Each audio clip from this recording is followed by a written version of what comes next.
다음 시간에는 어떤 내용이죠? 어떤 다음 시간? 이거 이어서 이거 아니 자르실 거죠?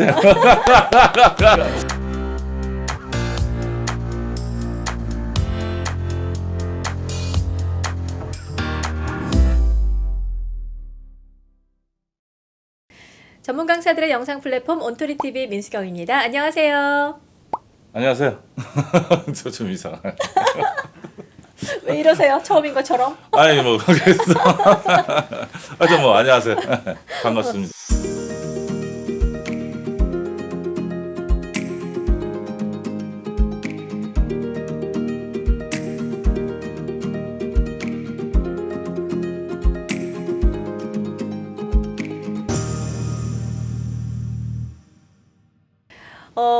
한 2년 전에 뵙고 네. 다시 이렇게 뵙는 것 같아요. 네 맞습니다. 네. 와주셔서 너무 감사해요. 저는 불러주시면 항상 감사드립니다.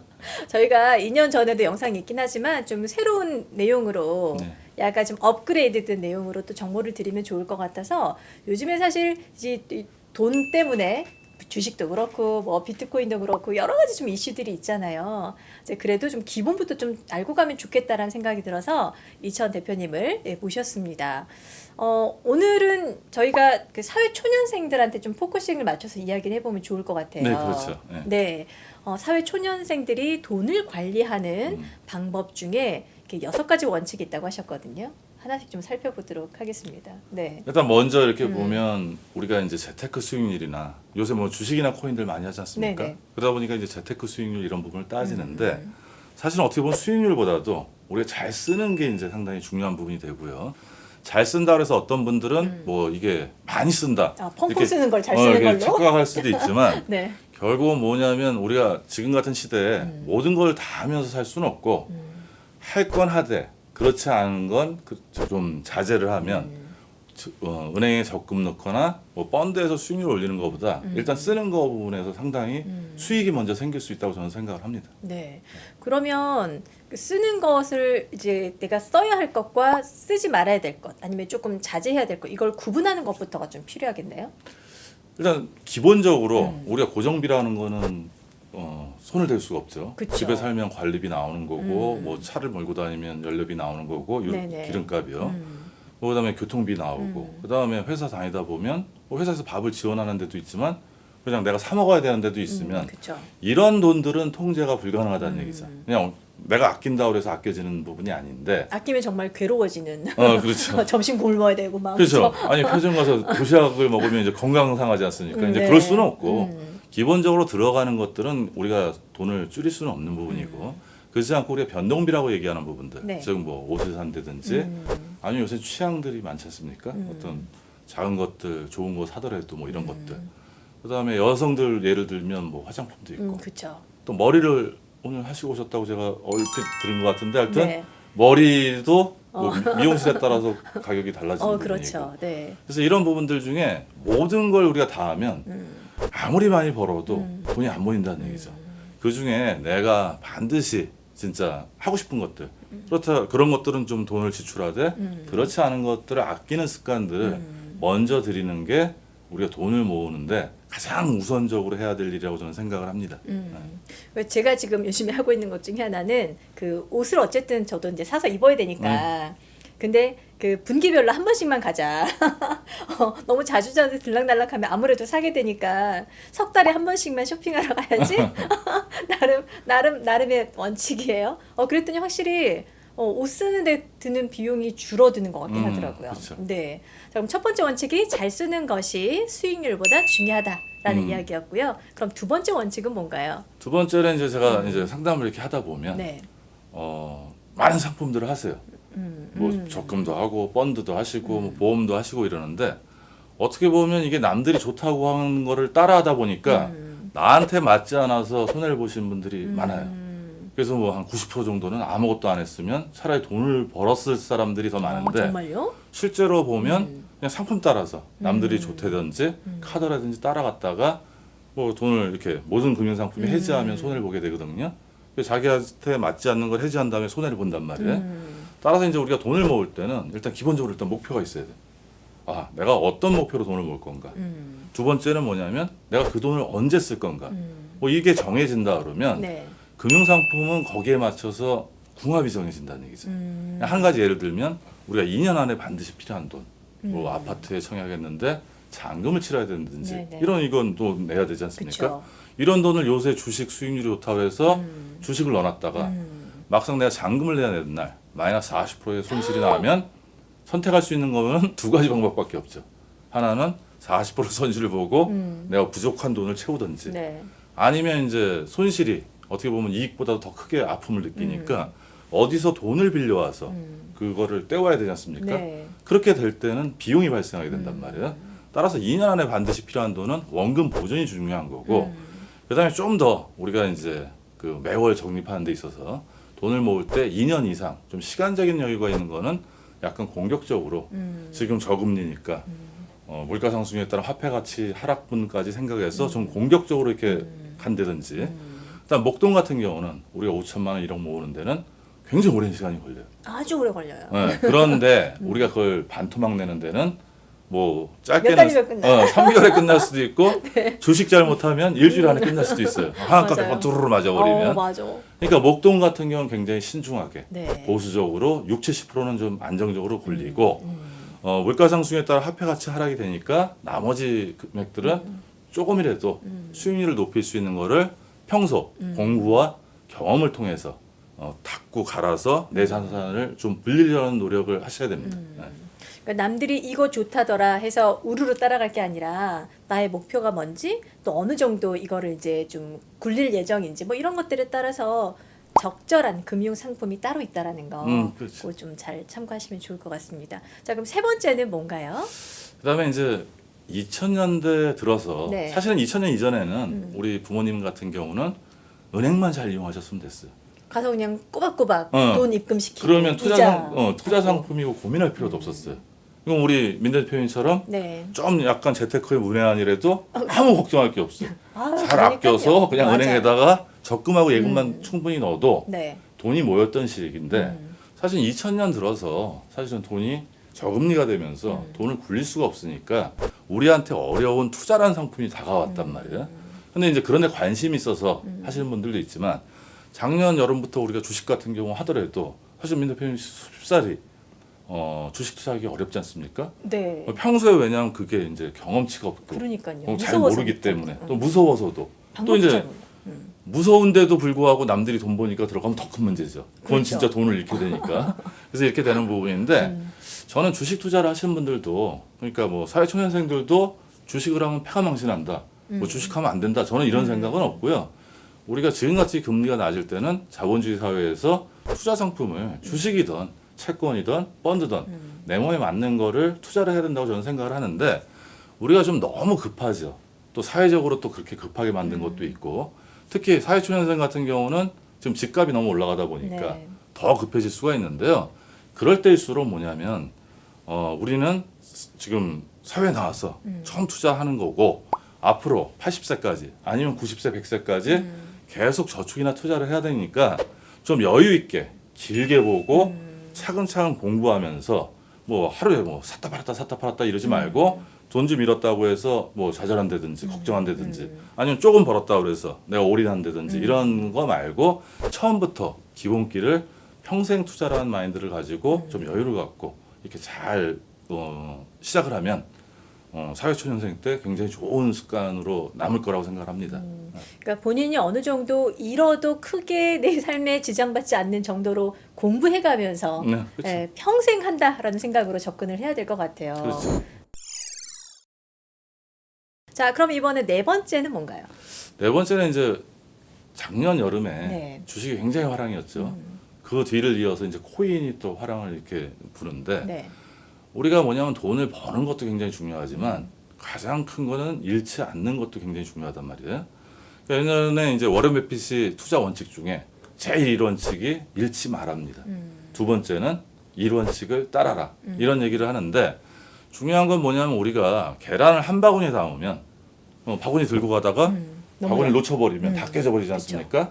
그러니까 우리 자산 중에 제가 좀 아까 말씀드린 목적하고 기간에 따라서 적합한 금융상품이 있으니까 내가 저축할 수 있는 여력도 그 부분들을 주식이든 뭐 펀드든 적금이든 나눠서 이렇게 좀 관리를 한다 그러면 훨씬 더 위험을 관리하면서 우리가 돈을 모을 수 있는 확률이 훨씬 더 많으니까 분산 투자도 반드시 고려하셔야 된다고 생각을 합니다. 아, 그래서 제가 문제예요.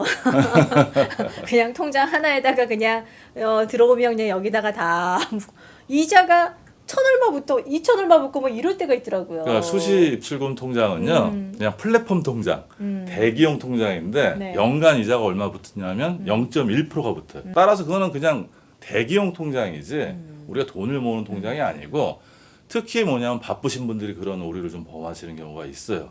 하지만 아무리 바쁘더라도 처음에 잘 세팅해서 내가 시스템을 만들어서 나갈 수 있게만 좀 만들어 놓으면 0.1% 애써서 버는데 이왕이면 2% 3% 그쵸, 더 그쵸. 붙어서 돈을 굴리는 어떤 그런 시스템을 만드시는 게 우리 민 대표님한테도 굉장히 중요한 일이라고 생각을 합니다. 조만간에 한번 찾아뵐게요. 자, 이번에는 5번째 원칙을 좀 보도록 하겠습니다. 다섯 번째는 이제 어떻게 보면 사회초년생들이 제가 이제 상담을 하다 보면 뭐 보험부터 가입한다든지 아니면 굉장히 긴 장기 목표를 두고 가시는 분들이 있단 말이에요. 네.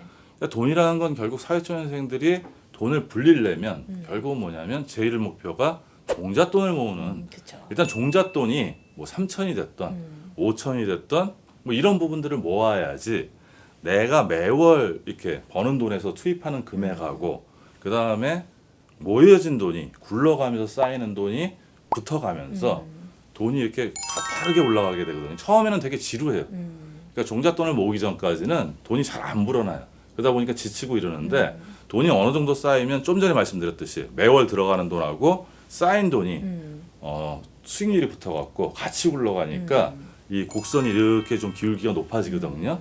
그때까지 하려면 일단 일목표는 너무 장기적인 쪽에 돈을 너무 많이 놓지 말고 뭐 흔히 말하면 뭐 보험회사에서 비과세 복리라고 상품을 얘기하는데 사실은 사회초년생한테는 별로 그렇게 맞지 않는 상품이거든요.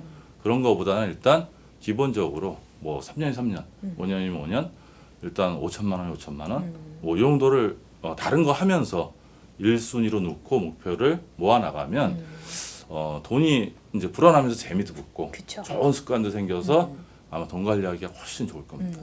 이게 지금 사회 초년생들한테 더 이렇게 맞는 이야기다라고 느끼는 게 아니, 오늘 주제가 사회초년생의 그러니까 그렇죠, 제가 그렇죠. 경험한 게 네. 제가 이제 방송국에 입사하고 나서요. 첫 월급 탔을 때 부모님 선물해 드려야 되니까 돈 다 썼고요.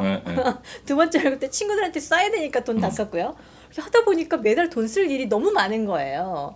하다 보니까 1년이 지났는데 별로 모은 돈이 없는 거예요. 이렇게 옆에서 저희 엄마가 지켜보다가 그러지 말고 너 통장 내놔봐 이렇게 된 거예요. 그래서 엄마가 그냥 매달 80 얼마씩인가 이렇게 적금을 따로 들어주셨는데 나중에 가만히 지내면서 보니까 그 80 얼마가 떨어져 나갔는데도 내가 살고 있더라고요. 그렇죠. 네. 그래서 그 어떻게 보면 제 1원칙이었죠. 잘 쓰는 거. 그래서 쓰는 것들을 이렇게 줄여 나가면서 목돈을 만드니까 그 재미가 쏠쏠하더라고요. 그럼요. 네. 그래서 방금 그 얘기를 듣고 나서 보니까 분명히 사회 초년생들 돈 쓸 일 되게 많거든요. 그렇죠. 술 마실 일도 되게 많고 네. 친구들 써야 될 일 많고 근데 그걸 조금 조절하시는 게 참 좋겠다라는 생각이 좀 들었어요. 그러니까 시작할 때는 다 같이 사회초년생이잖아요. 그리고 이제 회사에 들어가다 보면 동기들도 있을 거고 네네. 처음엔 다 똑같아요. 물론 이제 배경에서 뭐 집안 환경이 다를 수는 있지만 내가 받는 돈은 다 같단 말이에요. 그렇죠? 그렇지만 그때는 별로 그 받은 돈 갖고 차이가 안 나지만 5년 후에 동기들하고 10년 후에 동기들, 은퇴한 때 동기들을 보면요. 사회초년생 때 좋은 습관을 갖고 돈을 모아보시고 재미를 느끼신 분이 나중 보면 굉장히 빠르죠. 되게 중요한 이야기인 것 네. 같아요. 자, 그러면 이제 6번째 원칙을 들어보도록 하겠습니다. 마지막이죠. 이게 이제 아까 하면 잘 쓰는 거하고 좀 들어가지만 네. 요번에는 이제 부채 부분이거든요. 그러니까 지금 우리가 살면서 집값이나 이런 부분들이 너무 높기 때문에 네. 어떻게 보면 부채를 져서 월세를 안 내고 전세로 사는 게 더 비용 부담이 적어질 수 있단 말이에요. 따라서 이렇게 어떻게 보면 살기 위해서 이런 부채들은 우리가 질 수 있지만 살다 보면 우리가 이제 카드 빚을 진다든지 아니면 현금 서비스를 받는다든지 습관적으로 네네. 카드론을 받는다든지 왜 그러냐면 은행 가서 뭘 하려면 굉장히 불편하고 이러다 보니까 먼저 이제 쉽게 쉽게 받을 할 수 수 있는 있는 거. 것들을 잘못 선택하면 일단 뭐냐면 신용이 나빠지기 때문에 그 다음부터는 좋은 은행에 어려워지고. 가서 낮은 금리로 돈을 빌리기가 굉장히 어려워져요. 음.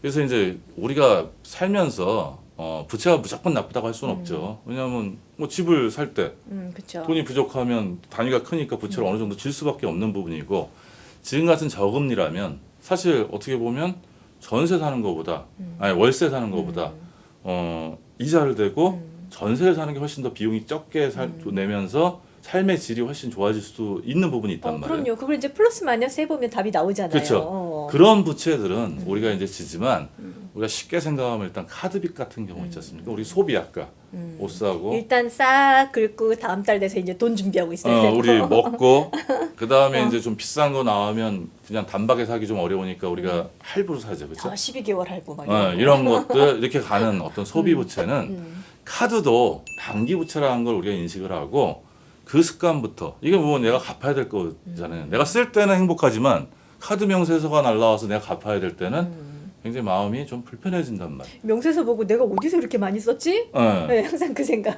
그래서 그게 어느 날 또 이제 무리를 해서 충동 구매를 해서 내가 만약에 가진 돈 갖고 해결이 안 되면 내가 애써 모아놨던 적금에서 깨서 이렇게 해야 되는 부분이 있으니까 네. 아까 말한 그러니까 질 수밖에 없는 부채는 우리가 지대 소비성 부채는 좀 지양해서 사회초년생 때부터 그 부분은 가능하면 안 하는 쪽으로 이렇게 마음을 먹는 게 돈을 모으는 지름길이라고 저는 생각을 합니다. 네. 아마 그 사회 초년생들 입장에서 첫 월급 받고 이러면 한편으로는 기쁘기도 하지만 한편으로는 내가 이 돈 모아서 언제 집 사지 이런 고민들도 그렇죠. 할 것 같아요. 그러나 원칙부터 할 수 있는 것부터 하나씩 하는 게 어떻게 보면 가장 빠른 지름길이 아닌가 싶다는 생각이 네, 들어요. 맞습니다. 네.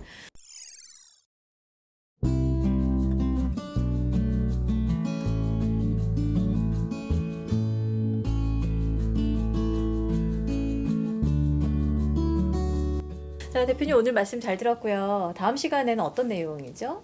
직장인들이 가입한 사람들은 많지만 내가 뭘 가입했는지 어떻게 불릴지 모르는 퇴직연금에 대해서 제가 말씀을 드리려고 합니다. 네. 자, 다음 시간에는 퇴직연금 관련해서 또 말씀 나눠보도록 하겠습니다. 네, 오늘 말씀 잘 들었습니다. 예, 네, 감사합니다. 감사합니다.